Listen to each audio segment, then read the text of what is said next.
Hello? Hello? Podcast Network Asia. And somehow I was led to pray. I just felt like it was a correct prayer to pray. Lord, break me and put me back together again the way you want me to be. And then I went about my day, went home, and then my mom was like, oh my God, Joss, God answered my prayer today. Yeah, it's crazy. It happened so fast. Maybe that's why they call it a fast, right? And then so I was like, great. Okay, great. But at the same time, it dawned upon me. I was like, holy crap. I just asked God today to break me. To break you. Okay. It was at that moment that I broke down, started crying, and I realized, wow, God speaks. This is how God talks. You know, God is not going to force anybody to make them believe in him, but for those that are searching, he's going to provide a way. I love that prayer. I'm just not sure if I'm going to pray it anytime soon. It's a dangerous prayer. Okay. Our guest for today was once asked on his podcast, which is called On Call, right? The question was, what's one sign that you would probably stay friends with someone for life? And his answer was, if we're both firm in the faith, whatever's in the Bible, I'm going to be studying that my whole life. And I need people who know more about it, who've experienced it, and who've gone through their doubts and have gone through their rough patches and can testify about it. Welcome to the Narrow Door Podcast. Coming in, Justin! Woo! Wow. Hello. Thank you for the warm welcome. And someone listens to my podcast. Wow. Look at that. Can you imagine? Somebody quoted my podcast. Who does that? Nobody does that to me. Good.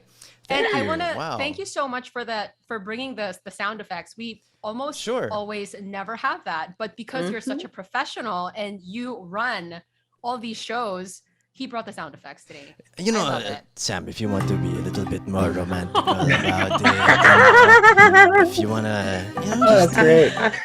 Just different kind of vibe, Sam. You know, I mean, we can do it. We can do it all if you want. You want to play a game show? We could do it.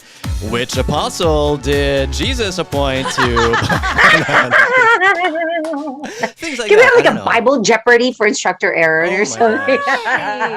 So much fun. These are sounds that you never hear on the Narrow Door Podcast. Yeah. Yeah. Thank you. Thank you, Jess. So what are sounds that you usually hear on the Narrow Door Podcast? Ooh. Lots of ooh. Oh. Yeah. Oh, that's what that meant. Things like that. Yeah. That's right. And then silence. Right. And then silence. Yeah, a lot of silence. We need to marinate. We call it processing. Yes. Exactly. It's not silence. It's processing. Exactly. Yeah. Thank you. But Jess, really, it's so good to have you on the show.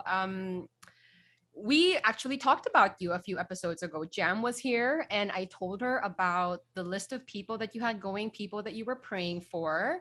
And I was on, remember that? We were backstage like during a show. And I was on the list. But here's the thing, right?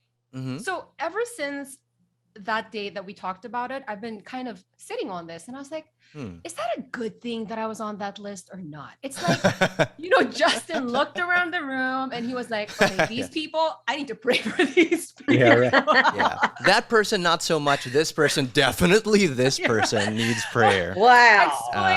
Explain that list. Yes, Justin. Well, so that list,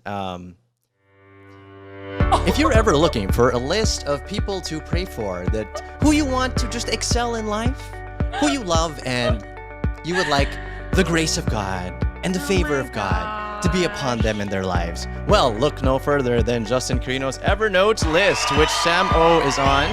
I'm pretty sure Tina's on there, and pretty much everyone on Magic and Play, and I don't know, every family that I felt I was a part of, I just had it, and.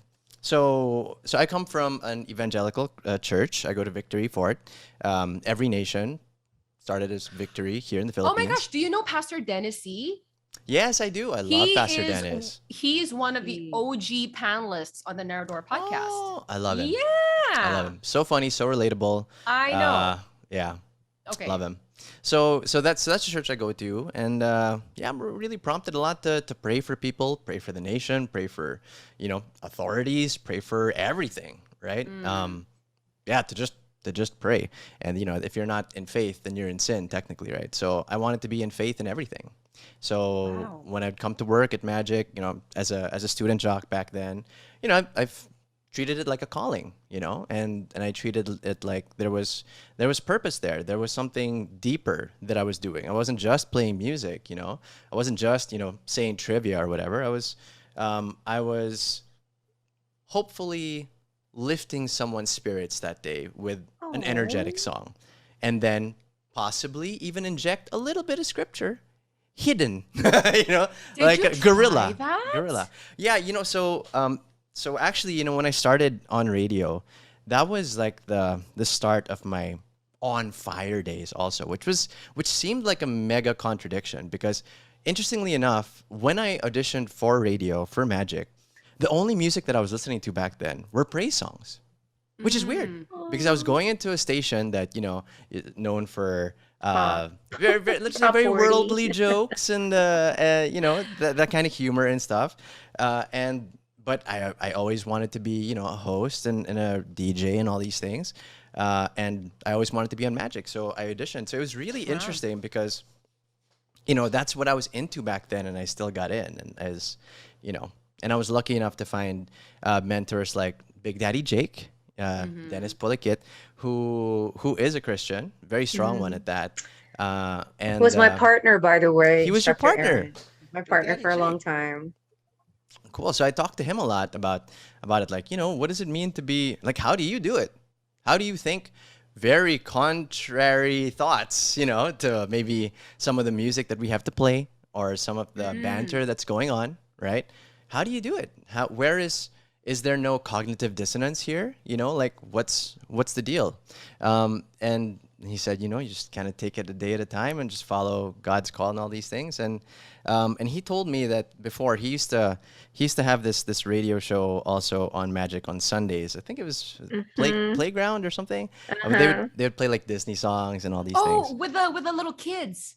Yeah, right? yeah. Oh, that think was so. adorable. I love that show. Yeah, so he had that show, and at this time he was already a Christian, and he has such a big heart, so he just wants to share what he thinks is correct with everybody. But and so he actually used to quote Proverbs on air, but after a while, one of the bosses said, "Hey, that you're getting a little too radical with this Knock it Christianity off, thing on air." basically. So instead, he would kind of hide it, and he'd still quote Proverbs, and he'd just say, "A wise man once said that it's better to stay in the rooftop of your house than in a..." Never mind. Okay, let's not get to that one. We all know, if you know that one, you know Bible jokes. Okay,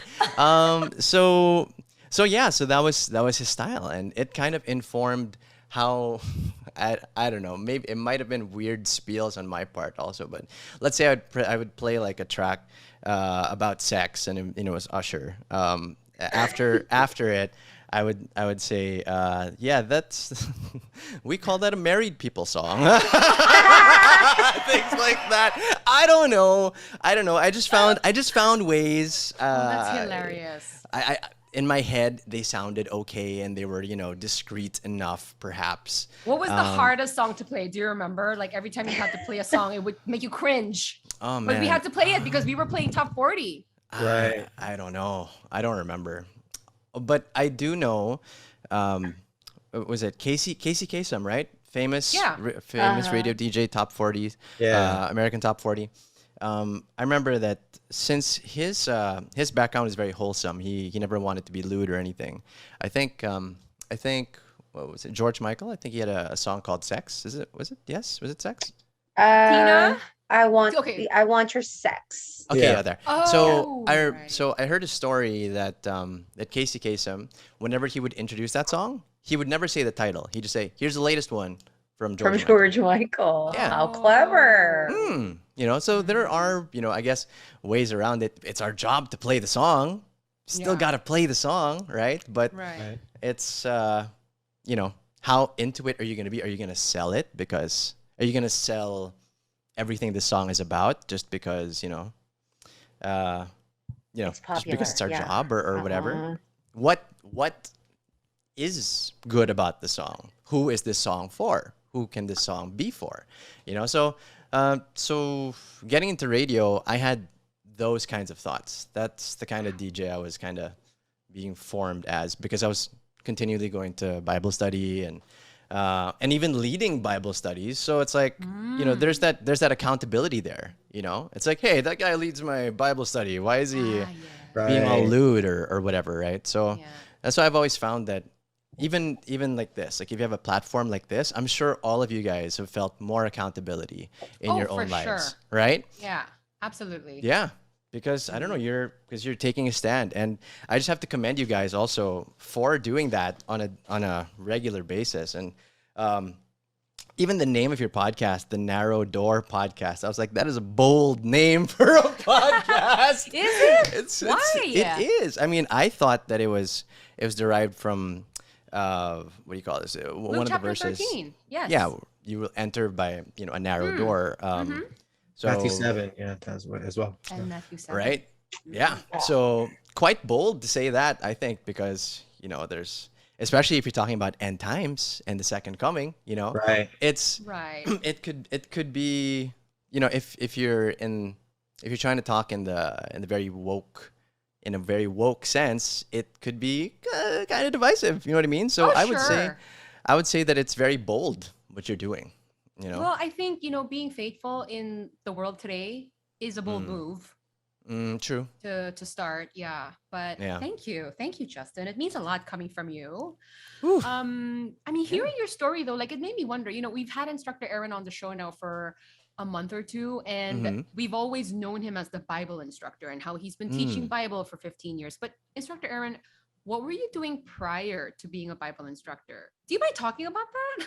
No, not at all. I mean, we're all just different people that grew up in different ways, right? And I've mentioned it before on the podcast. I think when we were talking with Jam, that I didn't really always live my life according to, the Bible or things like that. For a long time, I fell away from anything that had to do with organized religion because of all the nasty stuff that I saw within it.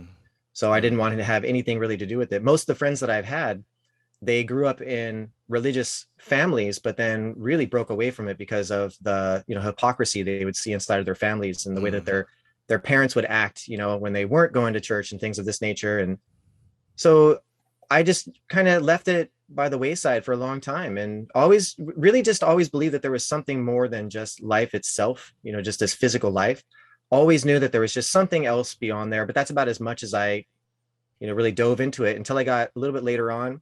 Really wanted to study more about spiritual type of things and stuff like that. But as far as my physical life, just living a physical life, I wanted to be very wealthy. That was my whole gig, like all through school. So I was really dedicating my life towards the business aspect. Well, I altered. At first, I was really just into mathematics and chemistry and things of that nature. So I was thinking about being a chemical engineer and going down that route. But then I started getting into business. And I really focused on creating my own businesses. I didn't want to work for anybody else. So I wanted to be my own boss. But to do that, of course, you need, capital. So I started working for different companies, and I've always been fairly good with speaking, being on debate teams and things of that nature. Awesome. So sales was just right up my alley. And I just got into different sales jobs and got comfortably into one particular sales job that was paying quite well. And I was like top 5% sales in the United States, and had a whole future planned out. Just the whole US. Yeah, got the awards and all the fun stuff that you put up on the walls and the plaques and all that kind of nice stuff. And Wow. I had my whole future planned out. I was going to be retired, really early. In my 40s, I could have been retired with residual income and then been working on just what I wanted to do from that point forward. And then, of course, everything just shifted. We always realize God doesn't always have the same plans that you do. And I didn't realize that I would be back involved with religion. I really didn't. If you were to ask me, 20 years ago, if I thought I'd be on a podcast talking about the fulfillment of Revelation, I would have laughed you out of the room. I really would have. I had people try to evangelize me when I was younger, and I would just, blow them off and say, look, all you have to be is just a good person, leave me alone, that type of thing. So I really commend those people for trying, I really do, because it's not an easy thing to do. But Yeah. So I mean, that's just what I was when I was growing up. And then Okay. things changed. Yeah, things changed. Nice. All right. We got to color in the picture a little bit more with Instructor Aaron here. Yeah, I'm a normal person, I promise. I was just about to ask about the money, because I was never about the money. So that's why people really say I'm all about the money, because they want to retire early. Was that your reason? Yeah, I just didn't want to worry about it. I grew up from a very, like, we were pretty poor. I mean, at certain times, it's kind of funny. I haven't thought about this for a long time, but I was a child that if you wanted to get something out of the fridge, like even an apple or anything, you had to ask. You couldn't just get food out of the fridge because it was very scarce. We grew up very not in a good position, I'll put it that way, for a long period of my life. And I didn't want my kids growing up like that. I didn't want to have to stress about money, for my whole life. It's not like I was in love with money. And that's kind of funny, the love of money, the root of all it was never like loving the money. I just didn't want to stress over it. I wanted to be able to do whatever I wanted, whenever I wanted, and come back with more money than when I left. So by having investments. So I read the books like Rich Dad, Poor Dad. Sure. The seven, what is it? The 7 Habits of Highly exactly, Effective of highly People. successful people. Exactly. Yeah. Right. That's why the money was there, just simply because I didn't ever want to have to stress about it when I was older. Yeah. Yeah. And things are just, like I said, things are different. To me, the way that I look at money nowadays, it's so ridiculous. It's just, especially with these, billionaire oligarchs it's hilarious to think about the amount of money that some of these people have. It's absurd to try to even I can't really honestly wrap my brain around how much money some of these people have. Like, how much money does one need? Really? It never ends. That's the thing. Right. It's a bottomless pit. There's never enough, right? Until they have everything. And then what happens, right? You guys played the game of Monopoly, right? What happens when somebody gets all the money in the bank, right? It's like the game ends, So yeah, I don't know. That's a really weird thing. Money's an odd thing. I love what do you call this? Pastor Rick Warren, the author of The Purpose-Driven Life. I read that one too. Yeah. Yeah. So he obviously mega successful, makes a lot of money, but he reverse tithes. So every year he gives, instead of the usual 10%, he gives 90%. And he also commits that every year he'll increase it by a little increment. So this year it's 90, next year it's 90.25, next year is 90.50 or something. Wow. But yeah, so that's what he's all about. And so that, for me, because for you, Instructor Aaron, I mean, I guess it's safe to say you're in the ministry, right? Definitely so. And for me, I guess for all Christians, you all have that same question too. It's, to be a good Christian, do I need to be in the ministry, or do I need to be actively serving in a church, right? And for me, I was like, okay, so what? I'm a good speaker. I like to talk in front of crowds. Does that mean I'm destined to be a pastor? Is that what I have to be? Did you ever think about that? Oh, of course, a lot, and it's still there. Of course, Justin, of really? course. Okay, yeah, cool. because number one, if you're leading a church and you don't know how to express yourself, it's just not good for attendance. It's not good for learning. Right. You know what I mean? Like, if you want your congregation to be happy and thriving, they need to be engaged too, So I always thought, that's in the cards for me. But I also needed to justify, not being a pastor, right? Like, how do I be a God-following Christian, a God-honoring Christian, as a money-making host, or as a content creator or whatever? And so I've always thought about models like Pastor Rick Warren, right? Who would reverse tithe. Or C.S. Lewis, who, I think it was his kids that said about him that he never refused a beggar, and, just like how to use the resources you've been given to bless other people, so that, biblically, right, you use your resources to bless other people, that they would be happy, and it would produce thanksgiving in their heart that they would direct to God, right? So, yeah. So I've always liked that model, and I feel like just on the topic of making a lot of money, right? I just wanted to throw that in there, that if you do want to make a lot of money, hopefully you have blessing other people in mind as well. Very nice, very nicely put, Jess. I love that. Oh, Were you always this faithful person? Because I've always known you to be super nice, stand-up guy. I really cannot imagine you as anything else. Mm. And so, were you always like this? Was there ever a time in your life where you were just like, religion, pfft, no, Oh, you for know, sure. no, Yeah. that's not true. Probably. That is Probably. not true. Yeah. I mean, because like, or just authority in general. You know what I mean? I mean, Okay. like, you're in your teen years. You love, rock and roll music. You like, Rebellious years, right? exactly. I'm listening to, not Linkin Park. Who was before Linkin Park? Fred Durst, right?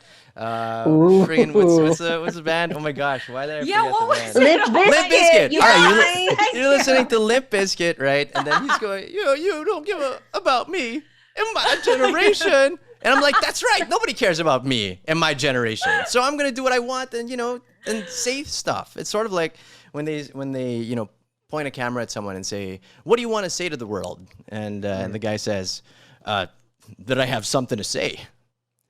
Okay.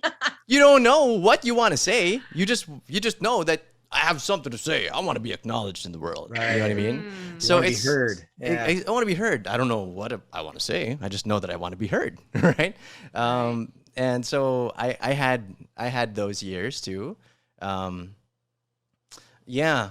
Yeah, I Then had what those happened? years. Like, how did you become this person who's, one sign that somebody will be a lifelong friend for you would be someone who's firm in the faith. I mean, Yeah. that's You know what's a defining interesting? thing. This may not be your typical cookie cutter answer, I think, I but love it. I think it may Yes. have started when I started getting noticed by girls. Ooh, do tell. Because sort of Do like tell. if I was already in this, I'm looking for attention. I'm looking to make my mark in the world. I want to be heard and stuff, right? And then finally, oh wow, girls notice me. What? So, girls have a crush You're on me? such a cutie, Justin. Why would You you? are. No, Yeah. Well, this was so I had a life-changing haircut. Okay, I didn't like my hair. What? That's what my cousins call it. They say that they gave me the life-changing haircut. Because before this haircut, like I was just alone, just like skateboarding alone in my garage, listening to to metal or whatever, and then just playing basketball, whatever usual let's say sixth grader stuff, right? And then my cousins forced me to go and get this haircut, and I was even complimented by Edu Manzano, who was there that day. Edu Who's Manzano is an actor. who's an actor, very famous actor in the Philippines, right? Veteran seasoned And actor. Yeah, he's like, hey, you look great. And then Oh wow. yeah, and I was just like, just whatever, Edu Manzano. Well, coming from another whatever, good-looking guy, we're like, oh. Whatever. I didn't know who he was. I was in sixth grade, But anyway, but after that, I noticed that like this girl who I had a crush on, her group of friends started to like me. And Oh my so, gosh. because her group of friends started to like me and notice me, this girl started to want He me noticed also. you. Mm. So now I had this attention, and now I get to talk to these girls like on the phone. In the Philippines you call it telebabad. Like you Sure. you waiting, tele-waiting. You're hanging out on the phone till the wee hours of the night, right? And I noticed that these girls had a lot of problems. They wanted to vent about stuff, and I loved to listen. I was so fascinated by people and their problems and everything, and I wanted to help. So I think maybe that's where it started. It's people wanted to talk. I knew that people had problems, and I knew that somehow I could help, and that somehow I would always end up in the situation where I would have to give someone advice. So I kind of got to learn how to give better advice. So that's what got you into Maybe. the faith is like Right I now, need that's something what to draw from. Well, you were asking how I got out of the rebellious phase, anyway, right? The initial Ah. rebellious phase, yeah. But Okay. But I think the biggest credit to how I came to faith really would be to my mom. Who I've met. She's lovely. She I is. love her. She Yeah. is. To paint you a picture, I grew up with a very, very Christian mom, but I also grew up in a very, very Catholic home. I lived with my grandmother, who is super Catholic, and my mom, who is super born again. And I went to a born again preschool and everything, but at home, because I lived with my grandmother, and she made us lead the prayer at night and stuff like that, I would still do the sign of the cross and blessed be. I don't know. And I remember that one time I was in school. This is a this is a Christian school, and I did the sign of the cross before eating, and then someone said, "Allah, oh, you're doing the sign of the cross," and I was like, "What? What's wrong? What's wrong? What's just wrong?" Whatever. And then, well, obviously they're kids. They don't know. They don't know what it all means, right? It's totally fine. But Oh my gosh, but that's so yeah, funny. and so that's how I was growing up. But my mom, she would read me Bible verses every night. She'd make me pray every night and stuff. And the Bible also says, what's this? Train your child in the ways of the Lord or something, and when he grows up, he won't depart from it, right? So I think that some of that it applies to my life. A lot of it applies to my life. And my mom is just this ever faithful pillar, or this pillar of faith in my life. And yeah, she was my number one inspiration and model for faith, I guess. Aww. So Was it? yeah. Did you ever struggle though, like having to choose between Catholic and born again Christian? Little bit, because in my earlier years of education, I was in born again institutions. When I was getting into 5th grade, my dad gave me the opportunity to go to La Salle Green Hills, which is a Catholic institution. So when I went into La Salle, I was like, all right, let's try to be a Catholic. Let's see if this is for me. Yeah. Yes. Let's Catholicism, Also wearing green. Yes, animal. Okay. go. No, so I got into this new school, right? But the thing is, I got in at grade 5, which means that I had missed my first communion officially. I had missed my first communion and confirmation. So every time we had mass, I was never allowed to get communion. Eucharist. Oh, Yeah, I yeah. see. Yeah. But later on, around high school, fast forward to high school, a lot of my friends were joining this Catholic charismatic for teens. It was called Luke 18. It's in Santuario de San Antonio in the Makati area. And a lot of people would go there just to meet guys and girls and stuff. Really. Instructor Aaron, it's so interesting. I think you would be so fascinated by sociology in Filipino schools. Anyway, so a lot of my friends were doing that because they wanted to meet. Because I went to an all-boys school and they're all girls schools, all that. So a lot of my friends went there because they wanted to meet and hang out with girls or whatever. It's the religious soiree. Exactly, Yeah. right? Falling in love for God. I'm just kidding. But I wanted to go because I wanted to see, if being a Catholic was really for me. I wanted to really explore it, Right. Not just on a mass whenever my school wanted me to, told me it's mass time. I wanted to see if this is something I would pursue. And so I went and I loved it. And there was a lot of singing and share groups, right? You break up into groups, and as I talked about earlier, I like listening to people's problems and helping solve and stuff like that. So that was cool. But at the same time, I would go with my mom to her evangelical church on Sundays. So on Thursdays, I would volunteer in mass with my youth group.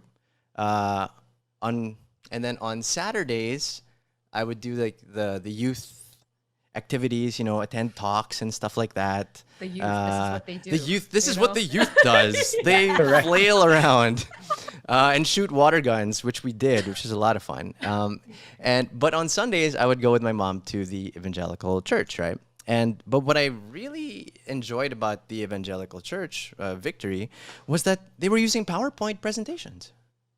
It was so simple. You don't really hear that in one sentence. I I know. love Yeah. PowerPoint presentations. Yeah, exactly. It's so simple.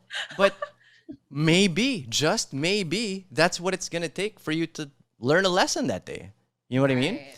Uh-huh. And so when I went, I was like, I'm actually kind of learning. And then so I went back to my youth group, my Catholic charismatic youth group. And when we had our share groups, and it was time to, help each other out or pray for each other or whatever. One of the leaders said, "Wow, where did you get that insight?" And I was just like, "I got it from Victory. I got it from the evangelical church."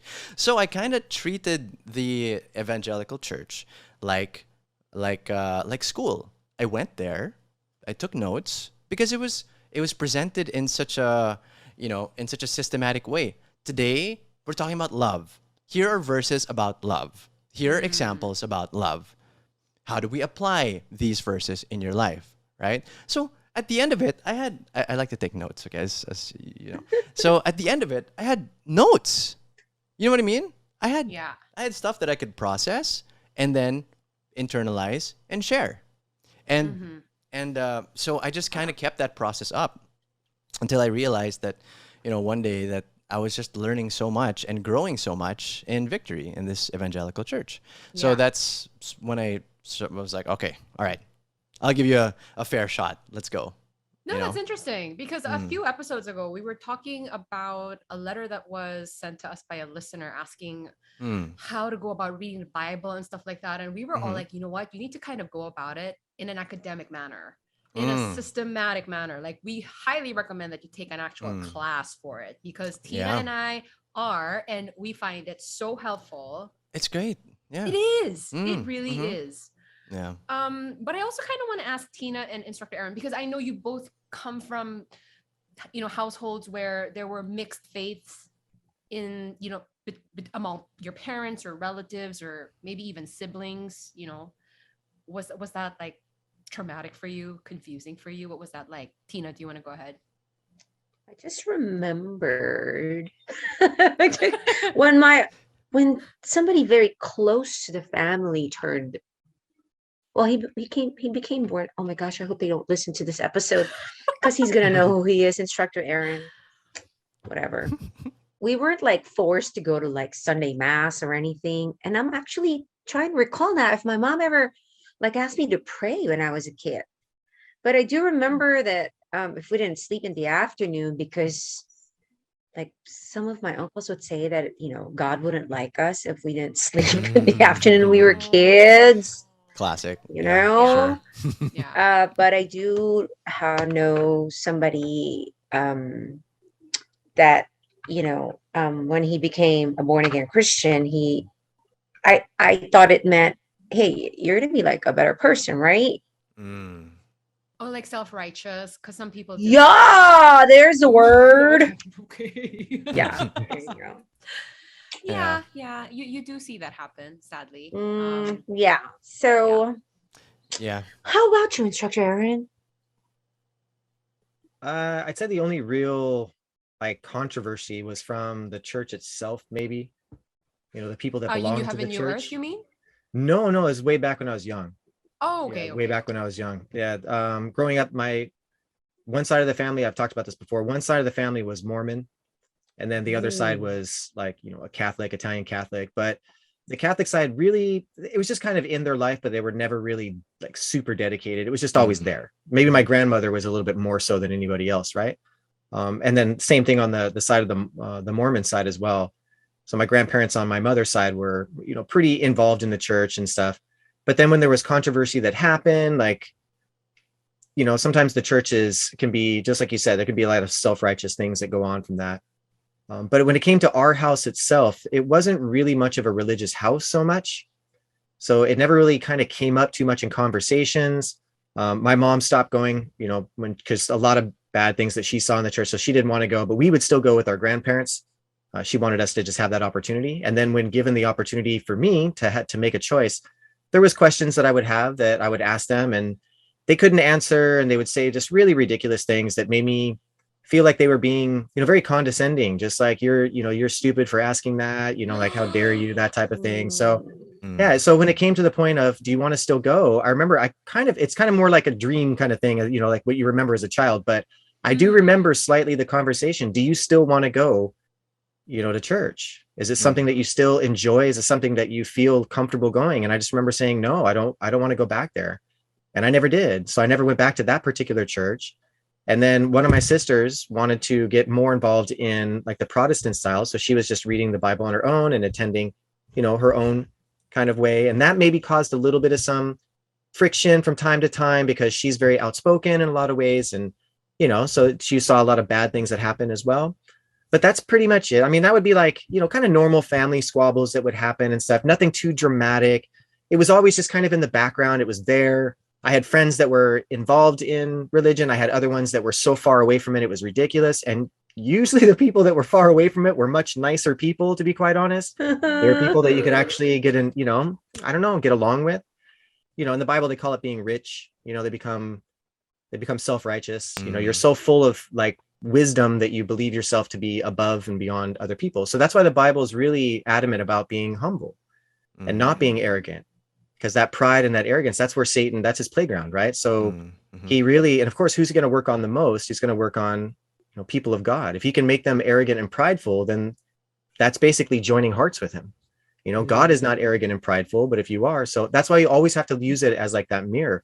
And, you know, Justin, you brought up like quite a few Proverbs. That's like the ones that you really need to read a lot. They're the ones that really will smack you down, right? If you actually read them, they're really pointy, you know, and that's actually in Korean. Isn't that what they call it? They call it chum. It's like the needle. Yeah, it's like a needle, right? Chum. It's like the pointing of the, yeah. So it's meant to pierce your heart. Is that what it means? I don't even know that, Instructor Aaron. Yeah, it's kind of cool, right? I like that, right? It's kind of cool. I feel like such a bad Korean. Thank you.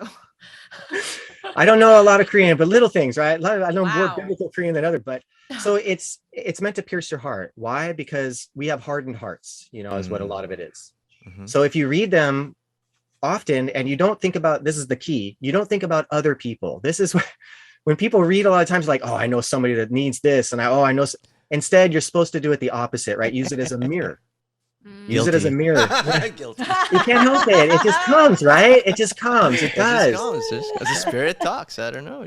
And you really have to kind of just use it for yourself a lot, most, right? And really just keep yourself, you know, humble.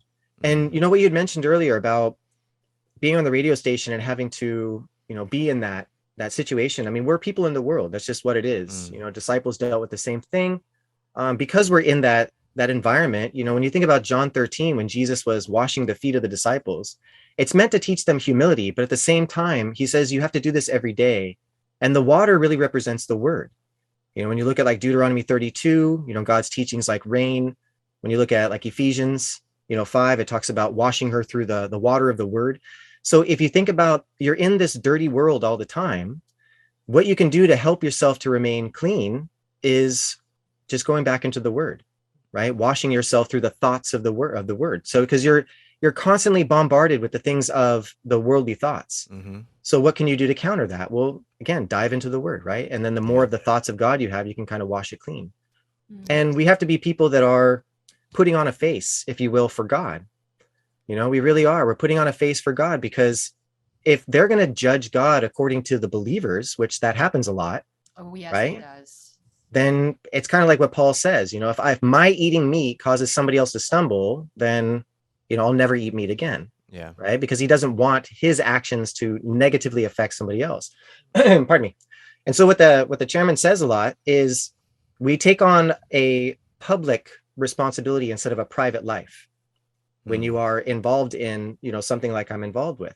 So your life becomes a public life. And when that happens, you kind of lose a lot of your own desires or your own will, because you're there for other people.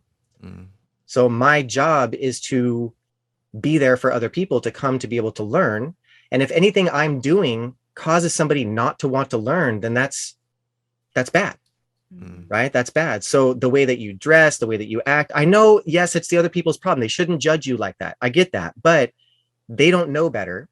And if what you're doing causes them not to want to listen, then, and you can change that instead of being stubborn and prideful, then, you know, we'll change it, right? Just do it like that.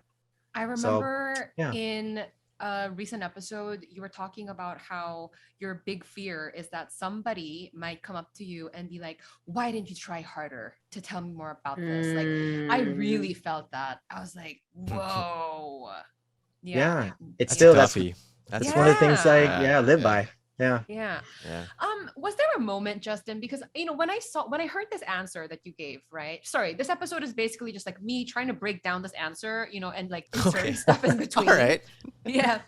Was there a moment for you when this whole Bible thing clicked? Because I think for me as a Mm, Catholic, like when I came into the faith, Bible wasn't my first thing, mm, really. I mean, I yeah. was so in love with like, going through the motions of it and, the Mm, rituals that we had and, and it's all gravy, but mm-hmm. the Bible came later and now I'm just like all about it, right? And so when Mm, I hear somebody that's say awesome. something like, yeah, I love, love, Mm, love it. And so when I hear something like this, where, it's about the Bible for me, mm-hmm. and um, even how you say like someone who can testify, I didn't even know the Bible was something to be testified. But then if you think about it, Mm, like, hello, there are Testament. testaments. Yeah. Like, what do you do with Yeah. that? And I was like, huh. I mean, when like was that a moment or Mm. like how did Yeah. that happen for you? Yeah, for sure. Um, so I guess I attribute it to um, when to like the moment I say that I got saved, which is around 2009. It was my first time to participate in prayer and fasting. It was 7 days of prayer and fasting in the church, and back then I was just I was like whatever. I was like okay, prayer and fasting, it happens once a year. Oh, back then, right? And I was like, you know what? The church is gonna do it. I could shed a few pounds. All right, whatever. Screw it. Let's do it. Right? That is really the first thing Yeah. people think about. I was like, I want to lose a bit of weight. Yeah, Like, yeah. why not? Yeah, exactly, right. And as a model back then, I could get a couple of these pounds away. And I just thought that it would be a good thing, like going on a retreat, right? Like, I'm sure that everybody in the world thinks I should probably go on some kind of retreat. Mm. I should probably take some kind of class, you know? I'm sure that that thought has popped up somewhere. And so for me, that was the opportunity. It was my mom was already regularly fasting and stuff, and I'm going to be going to church every Sunday, and they're going to be talking about, what they learned from the modules and from the booklet and everything from fasting on Sunday. So might as well. I'll just join them, right? So it's 7 days of prayer and fasting, and then you have this little booklet, right? So on day one, these are the Bible verses to read that day, and I forget exactly what the theme was and all that. Let's just say love, right? And then so let's say love is patient. Day two, love is kind. Day three, love is something like that, and then other verses kind of supporting it. And so that week, I was still in school. I had a bunch of tests. I took psychology in college. I had a bunch of tests to study for, homework. I was also involved in like student council, student government. Such an overachiever, this one. But yeah, okay. Yeah, I'm an extracurricular kind of guy. That's Like, it. what I do you think not that's it. do? What I find boring. I think that's the question. So anyway, so that week, right, I had a checklist. Every day, I need to finish my devotions for the day, right? And then I need to follow the diet, which is I chose to have sort of like a gradual diet because you can choose like 7 days of water only, or 7 days of just liquid fast, so soups, smoothies, Smoothies. whatever. Or you could choose one meal a day, right? Or you could have some variation of that. So I was like, okay, I'm joining it kind of late. So I'm just going to do a gradual thing. I'm going to do 3 days of one meal only, 3 days of liquid, and then 1 day of water. Okay. Smart. But this whole week I was still in school. I was still going to school. So this is the first time I was doing all of this together, right? So again, I had my checklist. Devotions for the day, follow the diet, and maybe go to one of the worship services instead of eating, right? Because every day they're worship services. So I was doing that, and I think it was like a Wednesday or something. I was in the library in our school, and I had to study for a test, but I also had to finish this devotion, right? So I had these two like little booklets to fill, so I ended up doing the devotion, and somehow I was led to pray. I just felt like it was a correct prayer to pray, Lord, break me and put me back together again the way you want me to be. Wow. It just felt Oh. it just felt right. I just said it. Okay, I decided, and then I went about my day, went home, and then my mom was like, "Oh my God, Joss, what's this? God answered my prayer today." It's like, what? Your Yeah. mom. Yeah. Yeah, Okay. yeah. So also part of the fast, you list down faith goals, things you're believing God for, right? And she's like, oh my God, God answered my prayer today. Your dad just got this new deal for something like this. I was like, what, really? She's like, yeah, it's crazy. It happened so fast. Maybe that's why they call it a fast, right? And then so I was like, great, okay, great. But at the same time, it dawned upon me. I was like, holy crap. I just asked God today to break To me. break you. Okay, to break me and put me back together again the way you want. So I was like, so the next day or so, I was kind of just like, oh my God, when is this gonna happen? Like Final Destination, right? Kobe. And Tina's dog. It's all right. and then so the next day, nothing happened. I went back home from school, so tired. This is probably like my first time on liquid, and I'd taken the train everywhere, all these things. And I was just lying down on my brother's bed in my parents' room, just watching TV, just like super spaced out. And then out of nowhere, my dad comes in and he starts berating me like crazy. Oh, what? Okay, he's like, you're always staying out so late, and how come you didn't finish this and that and this, and for me, like, I'm a very argumentative person as well. Okay, like, so when someone throws an argument at me, I need to think, do I have a comeback? I do, actually. I do. I have so many comebacks. Everything you're saying is false. Okay. There is a valid excuse or reason for each of these things, right? But I was like, I remembered what one of the pastors said in one of the services that I went to instead of eating, which was a fruit of the Spirit is peace. Oh, yes, yes. So instead of giving my dad the usual, a mouthful of humble pie for him, I was like, I will hold my tongue and seek peace. But he kept going. And then I went to my room to retreat and everything, but I was really weak and everything, right? And then when I realized that I was obeying God's voice, I guess, in that, right? That here's the perfect opportunity for you to look cool, Justin. You're gonna put your dad to shame for all these wrong accusations. But then you remember that the fruit of the Spirit is peace. And then in my action, I choose peace instead. It was at that moment that I broke down, started crying, and I realized, wow, God speaks. This is how God talks. This is how he talks. He broke you. That was the breaking. And the putting back together again the way he wanted me to not respond in retaliation, but in peace, right? And I was just like, whoa. It was just mind-blowing for me. And then my mom came in and, she helped him out. She's like, Bonds, you don't know what he's going through today. Like, this is really hard, fasting and all these things. And then I just had this moment. So I had this moment alone in my room, and I was like, wow.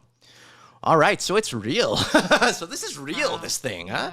Wait, so was your dad fasting too? No, of course not. Oh. Of course not. Yeah. Kala ko hunger pangs yun. No, Ikaw angry. I wanted to eat, and you ate the last cupcake. No, nothing like that.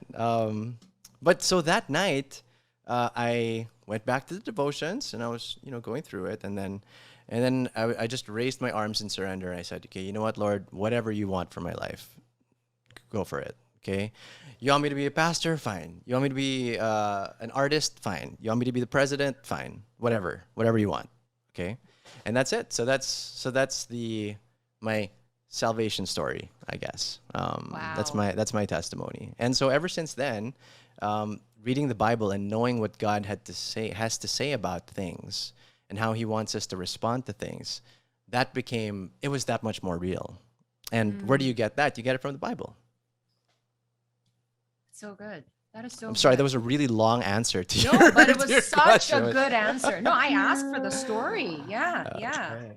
That Thank is you. amazing. Yeah.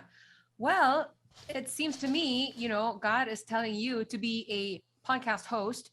His show is called On Call, and he hosts it with Jacko, Danny, and Inka. Inka's a good friend of ours as well. Is Inka still Wiccan? I haven't talked to her about it. No, you know she's wicked. We don't. The last time we talked about it, I think she said that she is more of a not a pantheist, more of like a she says polytheist because she believes in that, she believes in God so much. That's what she says. She believes in God so much, or the idea of a God, that there is some, intelligent, all-powerful mind out there that I don't know that. So that's where she's at. That's where she's at. Okay, yeah. that's cool. No, I'd love to have her on the show too. I've invited her once before, but yeah, we'll try to make that happen. So they host a podcast together. I love their podcast. It is hilarious. You guys actually really got that whole I'm just a fly on the wall feel on your show. I mean, when you listen to their show, you really feel like you're just eavesdropping a conversation that really good friends are having about just the most random things. And I enjoy it very much. Like it's laugh out loud, enjoyable. So please check that out. It's on Spotify. Sammy. Geek Speak as well. Although you're on break right now, right? Yeah. With these podcasts. Yeah. But you can still check them out. All the episodes are still there. Yeah. Binge listen to that. He also runs a YouTube channel where he vlogs, he live streams, he does unboxings, all that good stuff. We'll link it down below. Before we wrap this one up, Instructor Aaron, Tina, any last words? Justin, it's nice to see you. And yeah, thank you for sharing your beautiful story. Yeah, I love that prayer. I'm just not sure if I'm going to pray it anytime soon. It's a dangerous prayer. Be cautious before you pray that. You got to be ready. Be careful what you ask for, right? Yeah. Right. Yeah. But that was very powerful. Thank you for sharing. Thank you. Yeah, that's all I would say too. Aaron? Yeah. I just say thank you for that. I mean, it's always one of the best things that that I have in the position that I'm in, is I get to hear a lot of people's stories of where they came from and how they've gotten to where they've been, and none of them are the same. They all have these struggles that they go through and these difficulties, but they all have a lot of similarities, where a lot of people, they're searching at that time. And I think that's really important. People have to be in that position to desire to want to know God at that time. God is not going to force anybody to make them believe in him, but for those that are searching, he's going to provide a way. But you have to be able to take that opportunity, and that's what you did, right? You took that opportunity, and then you realized it when it happened, right? And so it's those stepping stones. Yeah. You have to walk that path continuously.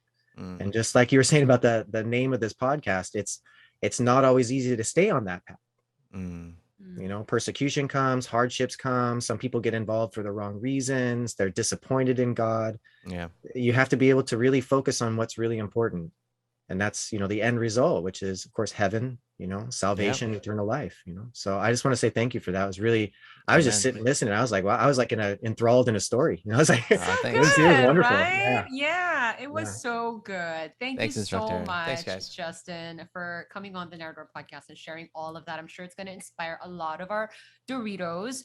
And don't worry, Justin is going to join us on the next episode where we break down a parable. It's called the Road to Revelation series. So we'll see you on the next episode with Justin Quirino again. Please check out Instructor Aaron on Healing Leaves on YouTube. Of course, Tina Ryan hosts the podcast, The Dog Behind the Human with Dog Coach Francis. All of the links down below. We'll see you next time, everybody. Bye. Bye.